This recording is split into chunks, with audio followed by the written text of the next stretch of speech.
Hey guys, welcome back to Anodyne. This is part 10. It's July 23rd, and it's 9 p.m. So this is the third main dungeon of the game. This is like the dungeon in the cliffs area, or mountains area.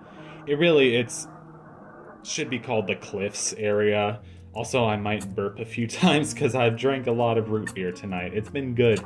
I have that stupid, I think it's a commercial from the 80s, but I have that stupid, I love my mug root beer song stuck in my head this week, and it's been great. This room is so stupid. I hate it. I hate this room. It's like, I feel like we've reached the point of the game where the game just starts to get mean. Also, looking back on this is post-commentary. Why didn't I hit that checkpoint? I should have hit that checkpoint. What was I doing? I was just like, oh, let's go over here and see what lies over here. I'm dumb. I'm an idiot. Why am I so dumb? Also, can you go right from that, bottom corner there? I don't know. We still need a key for that one passageway, but, yeah, these people are annoying. You just have to kind of push them out of the way. And whenever I see those people, I think, oh, they're the sheeple. You know, because, that's the thing that people say these days. Oh, the sheeple. They're just the masses, you know. They just walk around blindly. You have to do better than that. You have to be better than the masses. So anyway, this room is so annoying. The way they designed this room is just, it pisses me off. I was like, I think you can hear me throw my keyboard or whatever. And here's me doing this room absolutely perfectly, so I felt pretty effing vindicated after that. So that was nice. Anyway, here in this room, we have this obvious hole that they want to fall us down. Yes. It's very, reminiscent of, Zelda design. Also, why didn't I just jump over and press the switch? The sheeple getting in our way again. So good to see you, Yang. Been too long. Still playing those Nintendos, I see. I love that piece of dialogue because it feels like, you know, an older relative or something who feels like you're, playing too many video games, but they can't even, call them the right things. It reminds me of, I've always had that same issue with my parents, where, my dad is like, oh, you're always playing your videos. He can't even say video games. He calls them videos, because clearly technology is such a new concept to him. Anyway, whatever. I also like how this wall is made of human skulls. It's pretty cool. I think there's an actual chapel in Spain or something that's called the Bone Chapel. That's what it kind of reminds me of. And of course the teeth. The teeth in the middle are pretty great. Yeah, but it's basically just it's a head and hands boss, which is a trope of so many Nintendo games, most famously the dude from the pyramid in Super Mario 64, and Bongo Bongo from Ocarina of Time Shadow Temple. In fact, the way you get to this boss by falling down a giant hole is exactly how you get to the Bongo Bongo fight in Ocarina of Time. Jesus, Jan, when are you gonna grow up? You know, you're gonna have to learn to deal with people sooner or later. And just an older relative, they give you a bit of obnoxious, unasked for, unhelpful advice. I love just the symbolism of this game. It's very kind of vague, but this game is if you read enough into the symbolism of this game and the very vague dialogue, it's kind of about a dude's dream and a coming of age story, and how we use video games and other media to escape from our problems and reality and blah blah blah. Anyway, now we're kind of done with that dungeon, except we've obviously still got to go back and look for cards, but we're free to escape that, you know, dark, smelly cave. I'm sure it was dark and damp in there, and run around in the sunshine a bit and enjoy this beautiful music. Still, it's one of the most beautiful songs in the game. I love it. It just encapsulates the feeling of, like, warm spring day or, like, early summer. Not like a super blazing hot summer day, but, like, the joy of, like, late spring, I guess. I don't know. And you're walking around under the blue sky and everything is beautiful. I don't know who this Golem dude is. He's not that important.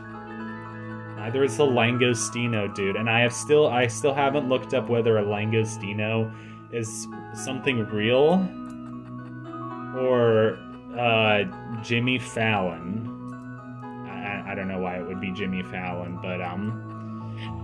but you see, Jimmy Fallon is behind everything. He knows the guy. He's the guy who knows the thing. Anyway, pretty sure we have to go to that other place and go through that other door. You know, the other door in the other place. You know, yeah, dude. Yeah, exactly, dude. Yeah, I got you. Why is my throat hurting already? It's probably because I did an Ace Attorney video before recording this, and I was doing that ridiculous French accent for the French restaurant dude, I guess. So, back into the smelly, dark, damp cave of dark dampness. It's so dark and damp in here. It sure is dark and damp. Anyway, I don't know. Angela Lansbury. Why is there spike things always on our head? I don't like spike things being come down upon our head. Anyway, it's been nice to record this game for the first time in not being distracted by Ace Attorney for a while. And my commentary's gone to shit because, I don't know, Ace Attorney is already funny, so I don't have to do that much. I just have to read the dialogue and be funny and do it in a funny voice. And push the sheeple out of the way! Sorry, I just got very mad about the sheeple. They're always getting in my way, and they're wearing those ugly sweaters. It's like, man, what do you think this is, Christmas? It's no time for an ugly sweater. Not this year, not ever. Anyway, if we can finally go over here, if this dumbass won't get out of our way. It's like how mediocre people hold us back in our life, you know. Or so all those, like, weird, like, YouTube self-help channels will talk about. The same, like, YouTube channels that talk about, like, semen retention and other esoteric concepts like this. But, you know, there might be something to it, there might not be, and the only way we have to know is to, like, actually try these things out, so... What?! Oh, I forgot to edit that out. I screamed at the game. I don't know, I'll leave it in because it's funny. Haha, funny. Give gun to monkey and zoo because haha, funny. Anyway, yeah, this room is grossly unfair. How are you supposed to get over to that treasure chest before Spike landeth on you? Anyway, I managed to avoid Spike and get out of this room safely and unscathed with only psychological damage but no physical damage, and I think that's everything in that dungeon. That's all cards, at least. So, onwards and upwards, as my mom used to say. She never said that. And it wasn't Ralph Waldo Emerson either. And it wasn't Garrison Keillor. Even though Garrison Keillor is a cool guy, he never said onwards and upwards, I'm pretty sure. We can finally go over to this side and see what this thing is all about. It goes downstairs to the mysterious downstairs of wonderment. Because, you know, so much wonderment. It wasn't that wonderment because I think we've already been here before. So, hooray! Walking through the crowd of sheeple again. But, you know, those typical, like, YouTube, like, self-help channels would just be like, you have to pursue your vision and you have to pursue success in life. And most people, like, most young people will go out partying and clubbing.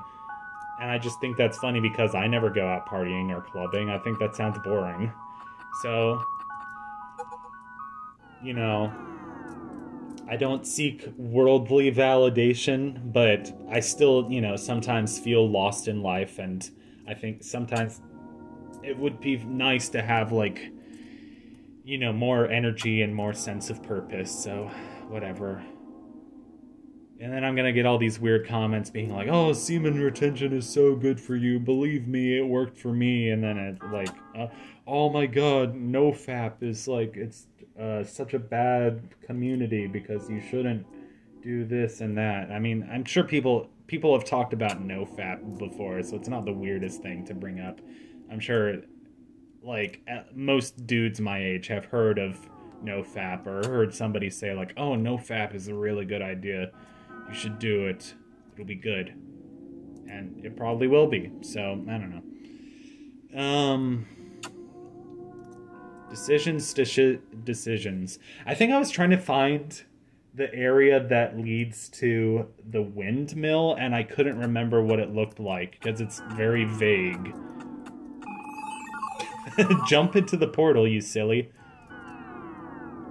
I like the idea of jumping into portals. It's very Mario 64-esque. Except not really. I like how you can just hear me sighing in frustration. No, you can't go that way. You have to go the other way. That road is dumb and it leads to nothing. I think it's the one with the flowers up there. Yeah, it's the flowers. See, it's the flowers. But it's... You would never know. Hooray, the third gate of magical mystery has opened. I don't know why they needed to keep this treasure chest locked until you climb all the way up the windmill. Spoiler alert, but yeah. Let's climb all the way up the windmill. Wow, what a great use of 3 screens. And this magical, powerful windmill will move these weird, like, monuments out of the way. So now it's going to open up, like, some completely new areas that we can access from the dungeons. That's basically why... Oh, this music is beautiful. I love it so much.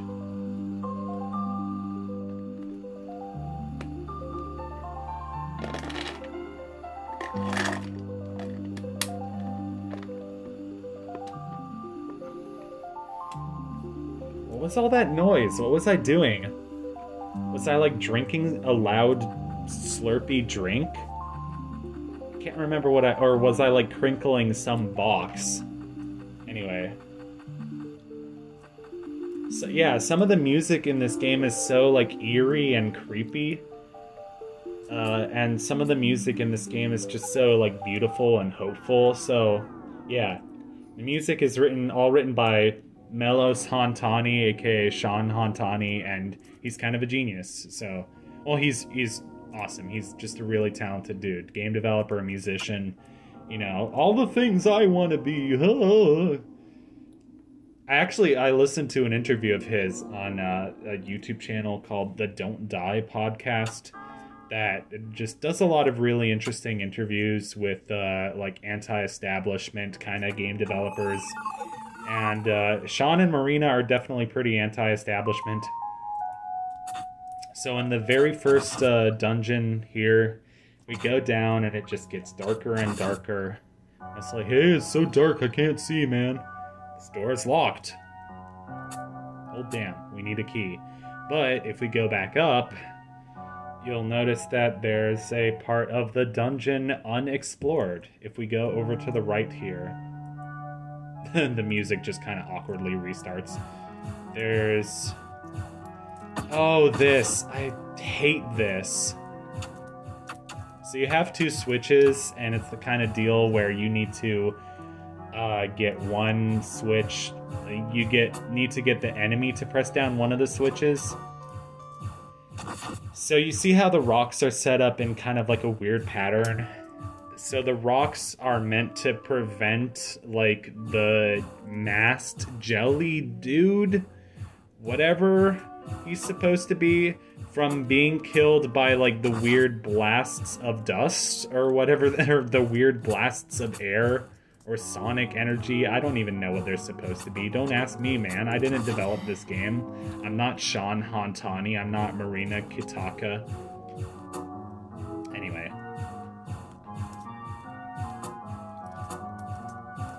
Speaking of Sean and Marina's games, I've been playing Even the Ocean. It's a pretty cool game. I haven't gotten too far into it. I want to say I've maybe gotten like 2 or 3 hours into it, so still just kind of at the beginning of the game. But I'm enjoying it so far. It's not as weird as Anodyne. It's a bit more like inviting. And it's like a platformer instead of like a Zelda type thing. It's a 2D platformer. Yeah, it's just a really cool game. And it has like an actual story instead of Anodyne, which is kind of like weird dream allegory almost. Not an allegory, because an allegory is a story with one-to-one representations for real concepts.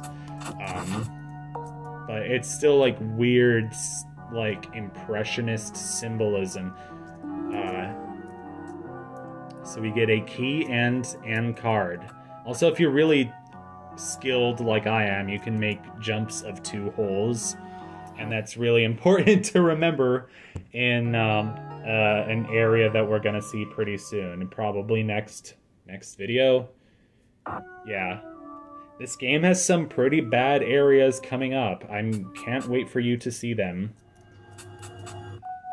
So once we escape from this section of the dungeon, then we have like a whole new world that can be opened up to us. And it is you thought the game was dark and disturbing and had dark themes up until now. You're in for a treat, because this game is about to get like full Yume Nikki, disturbing and fucked up. Welcome to what's this place called? Young Village or something like that. Let's just, you know, start stabbing some children. I never got to see the new cartoon. I'm in a bit of a rush to get home. I need to tidy up before the in-laws come over. There's a gun. The guy shooting a gun on TV show. Pretty quiet, not too many visitors. In a weird way, it's like Earthbound, but it's like a weird, fucked up version of Earthbound, where you just stab everybody instead of Ray Head. I like to imagine Dave Mint is like an alternate universe, like Dave Matthews Band, and Ray Head is of course Radiohead, but I don't know, whatever. Oh my god, the blood is everywhere. You also have these like weird negative ghost beings. I didn't see the latest movie. Who will kill you in pretty much like 2 hits. So you just gotta watch out for them, man. You know, don't get too careless. So yes, it is impossible to talk to these people without killing them. You could just go through and not kill them. My son, he didn't make the varsity sports team. Also, not all of them are children, obviously. Some of them are adults. So today is Thanksgiving, apparently. Tomorrow's early morning sales. Gonna get a lot of bargains. Black Friday, you know, ho ho ho. Yeah, those guys are dangerous. Watch out for them. We're having a garage sale. Alright, let's go around these things. Go around you. Skip you. Go by this house. To the west are the legendary temples of the Seeing One. To the east is our wonderful Mayor Ying's apartment, which has been closed off from visits to the public. Trespassers beware.